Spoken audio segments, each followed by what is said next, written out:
रोने हैं बड़े मालिक? जमींदार कभी रोते देखे हैं? क्षमा कीजिए बड़े मालिक, आपकी आंखें गीली देखी तो। अरे वो तो खुशी में भी आंख छलक आती है ना कभी कभी। आज बौंदिता ने वो कर दिया जो इस घर का कोई बड़े से बड़ा नहीं कर पाया। आज तक हम सोचते थे लड़की बदमाश और शरारती है। खाना नहीं मिलेगा तुम्हें। खाना नहीं मिलेगा तो भूख से मरने ही जाऊंगी मैं। लड़कियों को जुबान और भूख दोनों पे काबू रखना चाहिए, इसी में उनकी भलाई है। जब लड़का लड़की और पति पत्नी बराबर है एक दूसरे के लिए, तो सिर्फ लड़की ही क्यों रहे चुप? लड़की ही क्यों रहे भूखी? ऐसा क्यों? लड़के नहीं रोते, लड़कियां ही रोती हैं। भूख तो लगती है लड़कों को लड़कियों की तरह। आंसू भी भेद करते हैं क्या लड़के और लड़कियों में? काका ससुर जी मंदिर में दुर्गा और काली की शक्ति पूजा करते हैं, फिर भी घर की लक्ष्मी को कमजोर क्यों समझते हैं? चुप! तर्क को तर्क करना बंद करोगी तुम कभी? मैंने कब कहा तुमसे ये कपड़े पहनने के लिए? पति के पीछे पीछे चलने को धर्म कहा था ना। जुबान इतनी चलती है तुम्हारी, दिमाग क्यों नहीं चलाती? पर आपने पहले तो दिमाग चलाने के लिए मना किया था ना। आदर्श बहू वाले कोई गुण है उसमें? हाँ है। नहीं है। आज तो उसने अनिरुद्ध की चोट पे दवा लगा दी, लेकिन ये उसकी इतनी बड़ी समस्या कोई छोटी चीज है क्या? क्या समस्या है आपकी समस्या वाली बहू की? हाँ पंडित जी, बिहारी जाओ जलपान की व्यवस्था करो, चलो। महापंडित जी, आप यहाँ इस समय? अचानक? हमने तुमसे एक प्रश्न किया है, पहले उसका उत्तर दीजिए। जी वो तुम कहो ना कहो, कुछ ना कुछ समस्या जरूर है तुम्हारी बहू में। गीला कर दिया मैंने। अरे हम तो पहले ही भाग गए थे जब पहली बार मिले थे उससे। कौन हो तुम? मैं बट्टू का दोस्त हूँ। अच्छा अच्छा अच्छा अच्छा, तुम वो पोस्टमास्टर साहब जो तबादला होकर यहाँ आए हैं, उनके बेटे गोगोल हो क्या? वो हाँ हाँ वही।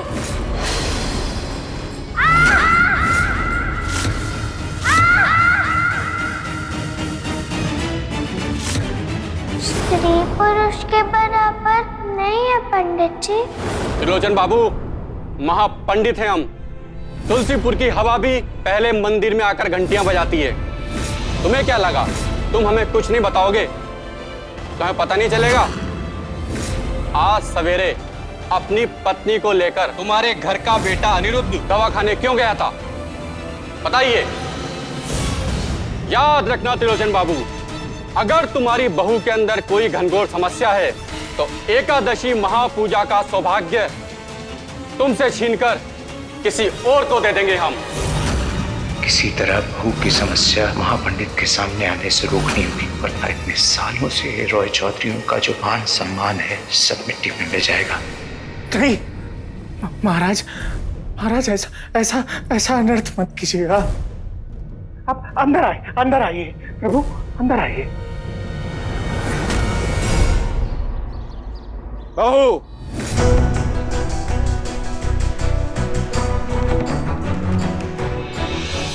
हर तरह से शुद्धि हो गई ना तुम्हारी?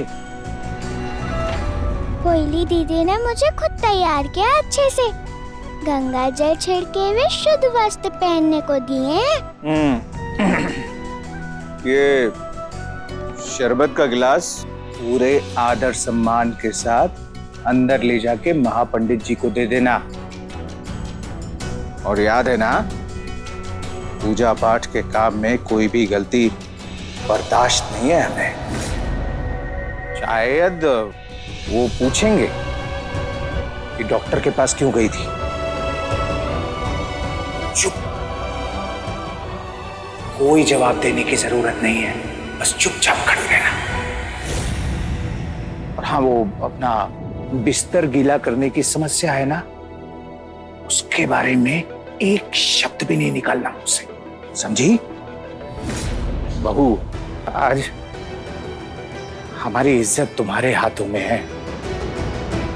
तुम्हारी जरा सी चूक, ये महापूजा का सम्मान हमारे हाथ से चला जाएगा।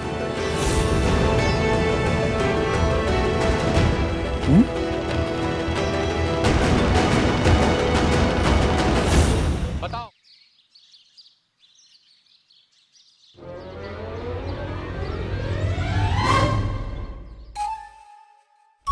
अरे आपने फिर से बोतम लगा कुर्ता पहन लिया। लाई मैं मदद कर देती हूँ। हाँ, वो गलती से पहन लिया। वैसे जो एक बार होता है उसे गलती कहते हैं। नजर पड़ी है मेरी आप पर। अब हमेशा ही ऐसे बटन खोले बिना कुर्ते पहन लेते हो और यूं ही फिर दीवारों से टकराते रहते हो। अच्छा, और किस किस चीज पर नजर पड़ी है तुम्हारी? यही कि आपके अपने बिखरे बाल नहीं पसंद, खुशबू लगाने का शौक है आपको, कपड़ों में तह ना लगे तो आप हाथ भी नहीं लगाते उसे, सर के नीचे हाथ रखे बिना नींद नहीं आती आपको, और मुझे लाल कपड़ों में देखना पसंद है आपको। इतना सब कुछ कैसे पता तुम्हें मेरे बारे में? कहीं तुम मेरे पीछे मेरी जासूसी तो नहीं करती ना? इसे जासूसी कहते हैं भला? तो क्या कहते हैं? पत्नी नहीं हूँ मैं आपकी। आपकी पसंद नापसंद नहीं जानूंगी मैं, और आप जिसे प्यार करते हो उसकी पसंद नापसंद जानते हो।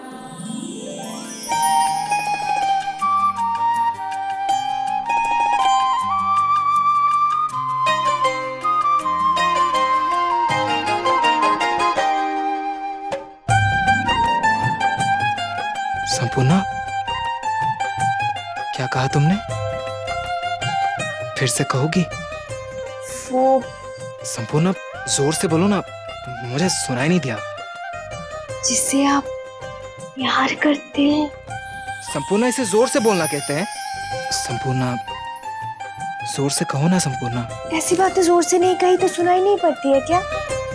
जो आपके दिल में हो उसकी बात तो दिल भी सुन लेता है। आपको नहीं सुनाई दे रही है मेरी दिल की बात, जो आंखों में है मेरी?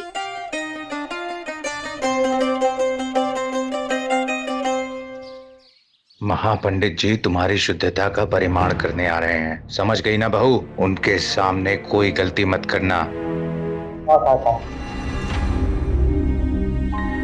इतना जल्दी रूप बदल गया आपका।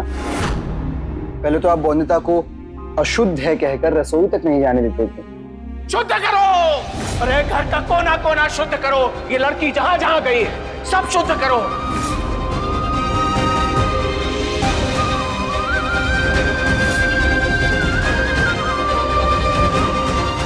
अलग सुलाते थे ये कहकर कि अपवित्र है ये बहू।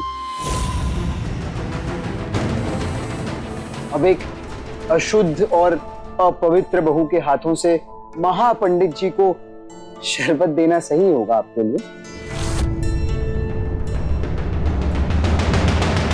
जले पे नमक छिड़कने आए हो? मालूम नहीं है तुम्हें? जानते नहीं हो कि ये महापूजा कितना महत्व रखती है हमारे लिए? निरुद्ध, 10 वर्ष के बाद हमें ये सम्मान मिला है और तुम चाहते हो कि हम छोड़ दें? ऐसे सोचते भी हो? कैसे दिल पे पत्थर रख के हर तरह से शुद्ध करके इसे हम महापंडित जी के सामने ले जा रहे हैं? इतना बड़ा अधर्म कर रहे हैं। क्यों कर रहे हैं?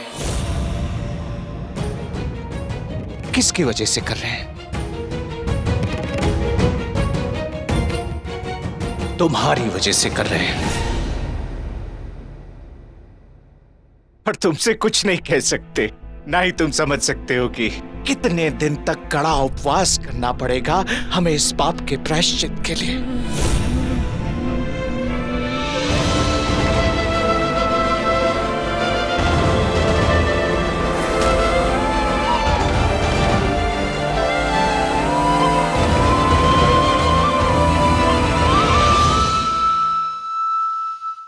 कुछ तो जरूर छुपा रहे हैं त्रिलोचन बाबू। आओ बहू, आज प्रणाम महापंडित जी।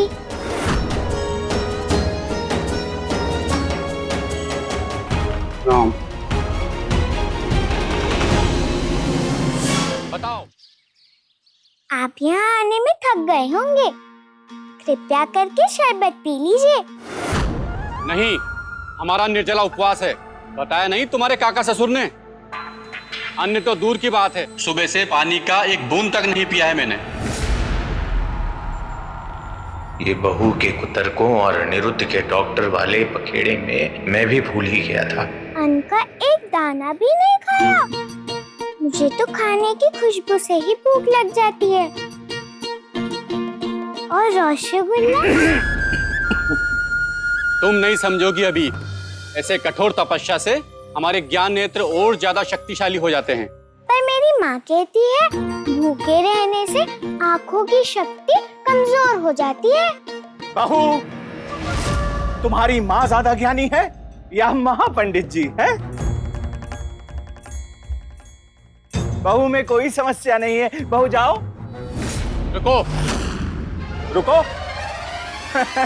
पहले महापंडित जी को बताओ तो सही कि किस तरह आज तुम गलती से ही अनिरुद्ध के साथ डॉक्टर के पास चली गई। कोई बीमारी नहीं थी। हम खुद बात नहीं कर सकते तुम्हारी बहू से? क्या पता तुम कोई पट्टी पढ़ा कर लाए हो इसे?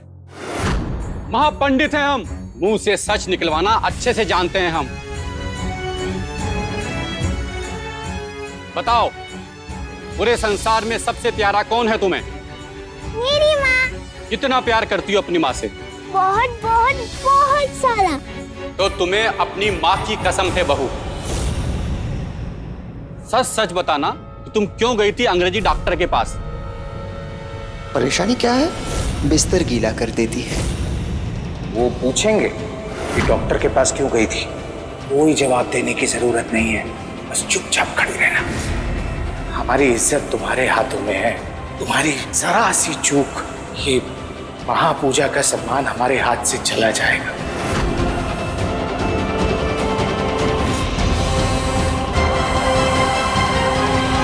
माँ की कसम खाई है तो सच ही कहना, वरना परिणाम तो तुम जानती हो। बोलो, क्यों गई थी डॉक्टर के पास?